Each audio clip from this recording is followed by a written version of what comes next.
ازيكم يا كل اصحابنا. هنشوف دلوقتي الحدوته الحلو. ما تنسوش تعملوا لايك من الصباع اللي فوق، اشتركوا في القناه بالكلام الاحمر اللي موجود تحت الفيديو. لا، تعبانه ومش قادره استحمل. انا لازم اروح اشوف فين ابو سيمبا، او اشوف سيمبا يروح يشوفوا لي الدكتور. انا عايزه اولد، لازم اروح اولد. توك توك توك توك توك توك، يلا تعالوا اركبوا معايا التوك توك، تعالوا يلا. وسعولي يا بنتي يا ابوه. ايه هتيجوا تركبوا؟ ايه يا سيمبا ده، انت كمان بتسوق توك توك؟ تعالي يلا، تعالي اركبك يا ابوه، تعالي اركبك مع سيمبا ويسوق بينا. ايوه يلا، انا هسوق بيكم التوك توك وافسحكم فسحه ايه جميله جدا هتعجبكم جدا. يلا بينا. ايوه سوق التوك توك، ايوه كده قصة. يا لهوي مش قادر. انت يا واد يا سيمبا، اصحى من النوم. توك توك ايه اللي انت نايم عمال تغنيه ده؟ ايه ده ماما؟ بتصحيني ليه؟ ده كنت بحلم اني بسوق التوك توك. توك توك ايه واحلامك دي؟ بقولك بولد. قوم يلا شوف ابوك فين، خليه يجيب الدكتور، يلا بسرعه. بابا انت قاعد هنا وسايبنا؟ انا عماله ادور عليك من بدري. خير يا سيمبا يا حبيبي، بتدور عليا ليه؟ كنت نايم وبحلم ان انا بسوق توك توك، حلم من احلامي، انت عارف احلامي بقى. لقيت ماما مره واحده بتصحيني وبتقولي الحقني هولد يا سيمبا، فقلت اما ادور عليك عشان تشوف لها فين الدكتور. ايه ده يا نهار ابيض، مامتك هتولد وانت واقف بترغي؟ اوعى يلا بسرعه نروح نشوف فين الدكتور. يلا يا دكتوره، يلا بسرعه ندخل جوه عشان نلحق ام سيمبا، لحسن دي تعبانه جدا والمفروض تولد. حاضر يا ابو سيمبا ما تقلقش، ان شاء الله هتولد وهتجيب لك بيبي زي العسل. ايه يا سيمبا عامل ايه؟ مش هتيجي تلعب معايا يا ابني؟ يلا تعالى نلعب. لا العب ايه بقى يا تيمون، انا ماما بتولد وسبتهم وقلت اتمشى شويه، وعايزه اروح انام شويه واكمل احلامي الجميله اللي انا بحلمها دي. ها يا بابا، ماما ولدت ولا لأ؟ اه يا سيمبا يا حبيبي، مامتك جوه في الاوضه بتولد. ان شاء الله هتجيب لك نونة صغير اخوك كده جميل تلعبوا مع بعض يا حبيبي. طيب تولد بالسلامه بقى يا بابا، انا بصراحه تعبان جدا وعايزه انام. ماما صحتني وانا بحلم وعايزه اخش اكمل الحلم او احلم حلم جديد جميل. اما اقعد بقى اتفرج على التلفزيون ده كده ولا لا؟ انا اطلع الموبايل واجيب حدوته من قناه حواديت سمسمه واقعد اتفرج عليها. انا بحب اتفرج على حواديتهم جدا عقبال ما ام سيمبا تولد. الحق يا بغبغان، الحق شوف سكار لابس ايه اللي انت لابسه ده يا سكار في دماغك؟ وايه اللي في ايدك ده؟ وانت مالك يا اردوني الزفت؟ انت مالك؟ يلا وسع يد من قدامي خليني اعدي.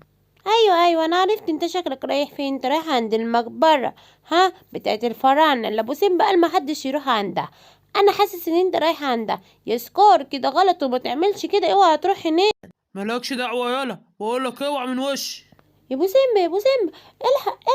انا كنت واقف وكان معايا البغبغان، ومره واحده شفنا سكار اخوك جاي، وبعدين في ايده شاكوش كبير ومعاه كمان حاجه كده بتلمع، ومعاه حاجات في دماغه، شكله رايح عند المقبره. يوه يا دي النيلة، سكار. لا بقى، انا لو لقيته فعلا عند المقبرة ممكن اسجنه. انا خلاص زهقت منه من مشاكله. تعالى معايا يا اردون. انا كنت سامع صوت رجلين فوقينا، شكل كده في حد هيفتح علينا المقبرة اخيرا. يا ريت يفتحوها عشان نخلص بقى ونطلع نعيش فوق شوية، ويمكن نموت الحيوانات اللي في الغابة دي ونقعد انا وانت في الغابة. لا انا موميا طيبة، ما بموتش حد وانت عارف كده. لا، ما احنا هنموتهم من الخوف. يعني هو احنا نقدر نموت حد؟ ده احنا شوية عظم كده، لو حد عضنا هنموت احنا، اللي مش هيبقى فينا حاجة. طيب كنا اموتهم من الخوف؟ ده حاجة حلوة اوي، انا بحب اخوفهم اصلا. ازيك يا نمورة، عاملة ايه؟ ازيك انت يا سيمبا؟ عرفت موضوع المقبرة واللي بيحصل في الغابة ولا لسه معرفتش؟ يا نمورة عرفت بصراحة، وخفت جدا، بس بابا طمني وقال لي طالما الحيوانات كلها تسمع الكلام ومفيش حد هيروح عند المقبرة ويحاول ينبش فيها، يبقى اكيد الفراعنة اللي فيها مش هيأذونا. ان شاء الله مفيش اي حاجة هتحصل، ما تخافيش. هو بصراحة يا سيمبا انت عندك حق، محدش المفروض يجي جنبها، بس بصراحة دي فرصة برضك ما بتتكررش كتير. يعني فضولي جايبني ان انا اشوف ايه اللي جوه المقبرة. انت ما نفسكش تعرف ايه اللي جوه المقبرة؟ هو فعلا نفسي اشوفها واشوف في ايه جواه، بس طالما بابا قال لأ يبقى أنا المفروض أسمع كلامه، صح؟ مش المفروض نسمع كلام بابا؟ طيب بص، احنا مش هنحاول نفتحها يا سيمبا. تعالى نروح هناك كده، نقف حواليها ونتفرج على المنظر ونشوف ايه اللي بيحصل. وما تخافش، انا طبعا مش هقدر افتحها ولا انت. أخيرا وصلت للمقبرة، وأحفر بالقرون دي وأطلع اللي جوه المقبرة وأبقى أنا اللي اكتشفت ايه اللي جواها. اسكار، انت برضك ما سمعتش كلامي وجيت هنا عند المقبرة دي، رغم ان انا قلت احنا مش عايزين مشاكل، ممكن يبقى جواها عفاريت او ممكن يبقى جواها اي حاجة تضر حيوانات الغابة. انت ما يهمكش حاجة غير مصلحتك.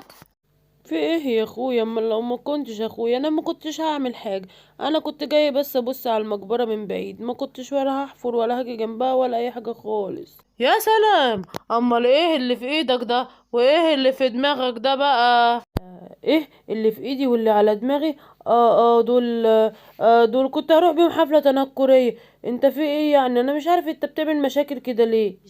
انا اللي بعمل مشاكل برضك؟ ده انت طول عمرك تعبني يا سكار. يلا اتفضل امشي. يلا يا سيمبا، يلا مد بقى، يلا نشوف في ايه هناك. يلا يلا ما تخافش، احنا مش هنفتحها ولا حاجة، هنبص من بره بس. ده انا سامع صوت خطوات بتيجي فوقينا، شكل كده في حد جاي. تيجي يا موميا يا صاحبي نفاجئهم ونطلع من التربة دي. ايوه، يلا بينا نفاجئهم.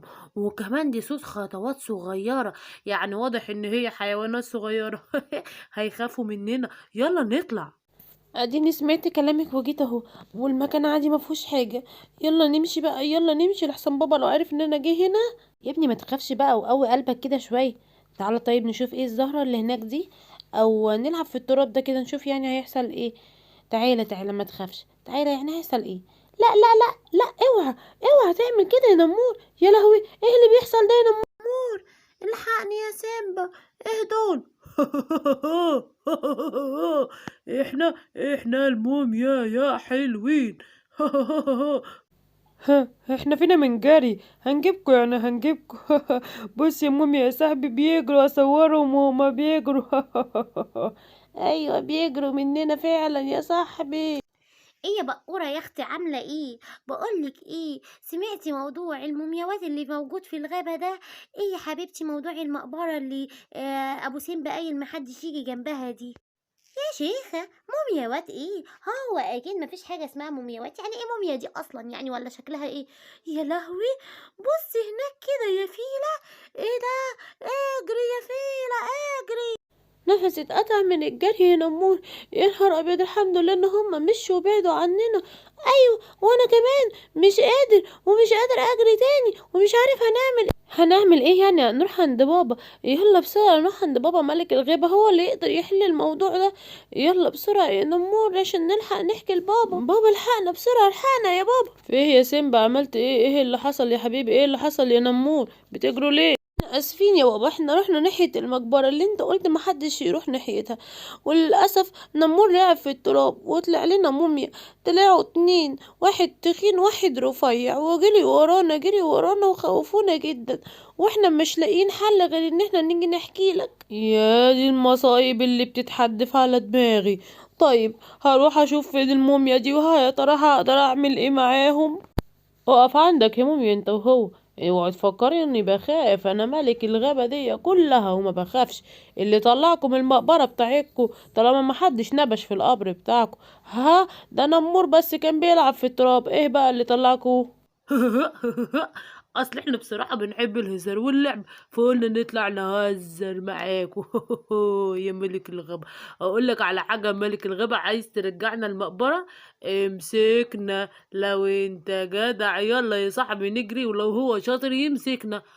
همسكوا طبعا وهدخلكوا المقبرة بتاعتكوا تاني عشان ما تأذوش الحيوانات ولا تخوفوهم تاني. طب امسكنا بقى يا جدع، يلا نجري. انتوا استنوا هنا، انا همسكوا. هجري وراكم مش هسيبكم. اجري ورانا ملك الغابة. يلا يلا يا صاحبي، مش هيعرف يمسكنا. بقول لك اقفوا اقفوا هنا، انا همسكوا يعني همسكوا. مش هتعرف تمسكنا. ايه ده احنا وصلنا مكان المقبرة تاني. يا نهار ابيض. ايوه، وصلتوا مكان المقبرة. اقفوا عندكم، يلا انزلوا في المقبرة بتاعتكم تاني. وانا هردم عليكم تراب، واوعوا تطلعوا تاني تفكروا تلعبوا مع الحيوانات، فاهمين؟ ده مش لعب ابدا يا مومياوات، اتفضلوا. طيب يعني هنعمل ايه يعني؟ يلا ننزل المقبرة بتاعتنا وخلاص، بس اوعى حد بقى انت من الحيوانات بتاعتك يا ملك الغابة يفكر يجي ينكشنا، ادينا قلنا لك اهو، مع السلامة. اه كده. يا ابو سيمبا يا ابو سيمبا، انت قاعد عندك بتعمل ايه كل ده؟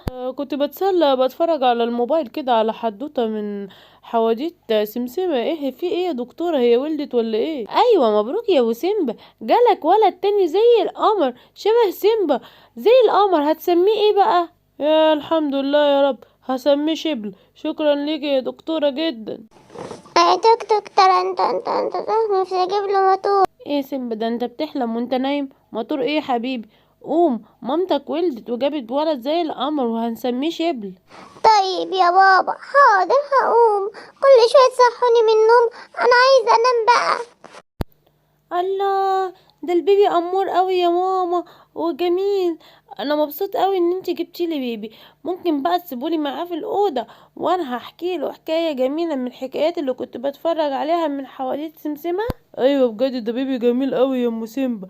خلاص احنا هنسيبك جنبه يا سيمبا، احكي له حكايات قبل ما نطلع بره انا ومامتك نقعد شويه عشان تستريح. انت اخويا جميل. بص بقى، انا هحكي لك حكايه جميله. سيمبا، يا نهار ابيض، انت طلعت صندوق المجوهرات بتاع ماما، وكمان الجوهره اللي هي بتحبها بتلعب بيها.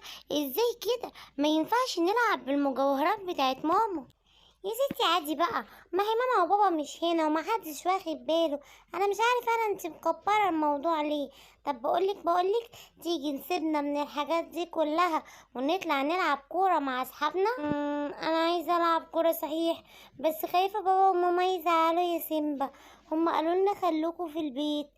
يا ستي بقى خلصي بقى، يلا بينا بقى يا لالا، ما تبقيش رخمه كده. طب يلا بينا يا سيمبا. يا ابني ده احنا هنفضل كده بقى مش عارفين ناكل خالص؟ انا جعان جدا ومش لاقي اي حيوان اصطاده. يعني انا اللي مش جعان وبيتنا كمان فاضي؟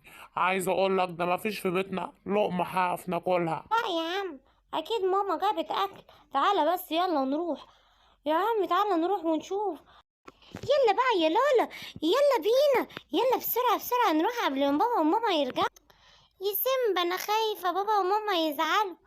يلا بس يا لالا، يلا نجري انا وانتي ونلعب كده، ونروح نلعب مع اصحابنا بالكورة. طيب ماشي، بس انا خايفة ان ماما وبابا يزعلوا. خليك فاكر، هما قالوا لنا خليكوا قاعدين في البيت وما تمشوش، واحنا كده سيبنا البيت. بس يلا نلعب بالكورة شوية ونيجي قبل ما بابا وماما يجوا. ايوه طبعا، يلا بس يا لالا. يا خراشي ده العيال جم، هقول لهم ايه ده؟ مفيش اكل. ماما فين الاكل يا ماما؟ انا واخويا جعانين جدا.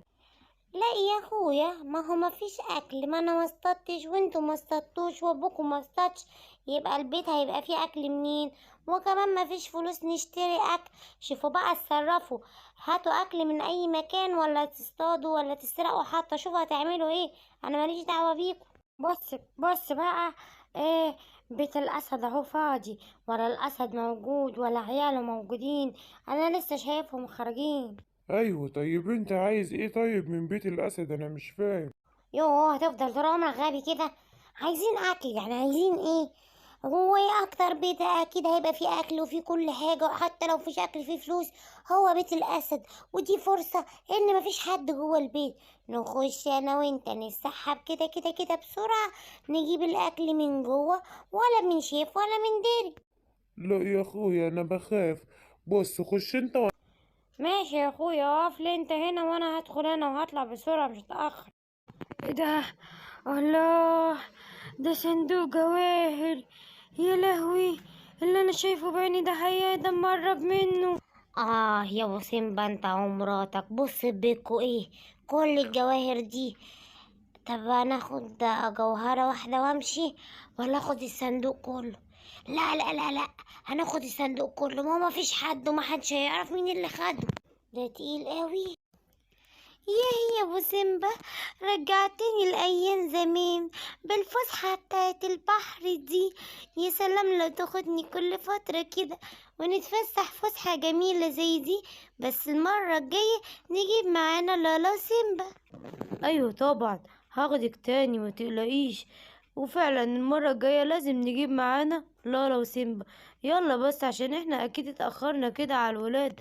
يلا عشان نشوفهم، زمانهم قاعدين لوحديهم يا عيني زعلانين. خد الكرة يا سيمبا اهي. خدي الكرة يا نمورة، خدي يا سيمبا، خدي يا لالا يلا الكورة. لا بقى يا سيمبا، انا مش عايزه العب بالكورة. يلا نروح عشان بابا وماما زمانهم جم هيقلقوا علينا جدا لو ملقونيش. هكون متاتا. انا جيت يا جماعه، ماشيين رايحين فين؟ ده انا هقف دلوقتي وهرقص لكم رقصه هكون متاتا. انتوا رايحين فين؟ ها رايحين فين؟ استنوني يا اخويا يا ابن اللذينه، سبتني وهربت. بس الصندوق تقيل يستاهل المغامرة. هجري بيه بقى على البيت قبل ما حد يشوفني. ايه ده يا سيمبا الحق، مش دي الجوهرة بتاعت ماما اللي كانت في البيت وقلت لك عنها؟ اه يا لاوي، ده كده ماما وبابا ممكن يزعلوا مننا جدا ان احنا اهملنا في الحاجة بتاعتهم، وكده واضح ان في حرامي دخل بيتنا. تعالي يا رالا يلا نروح بيتنا ونشوف ايه اللي حصل هناك. انا مش قادر اتحمل الذنب اللي انا عملته يا لالا بقى يا سيمبا. خلاص انا دخلت البيت وقلت لك ان مفيش حاجه اتسرقت غير الجوهره وكمان صندوق المجوهرات بتاع ماما. بس يا رب بابا وماما ما يجوا يسامحونا على الغلطه الكبيره دي اللي احنا عملناها. مالكم يا ولادي واقفين بره كده ليه؟ وايه اللي جاب الجوهره بتاعتي معاكم يا ولاد هنا؟ الجوهره يا ماما وصندوق المجوهرات بتاعك بصراحة سيمبا هو اللي طلعهم، كان بيلعب بيهم. بس سيمبا ندمان دلوقتي وقعد يعيط كتير جدا. المشكلة ان انا قلت له سيبهم يا سيمبا، وسيمبا فعلا سابهم. بس احنا مشينا رحنا نلعب وخرجنا برا البيت من غير ما نسمع كلامكم ونقعد ونستناكم، وتقريبا جه حرامي وسرق المجوهرات. احنا اسفين قوي. خلاص يا ولاد خلاص، ما تقلقوش. خلاص انتوا غلطانين وكده عرفتوا غلطكم. وبالنسبة للمجوهرات اللي اتسرقت، انا ملك الغابة هجيبهم، يعني هجيب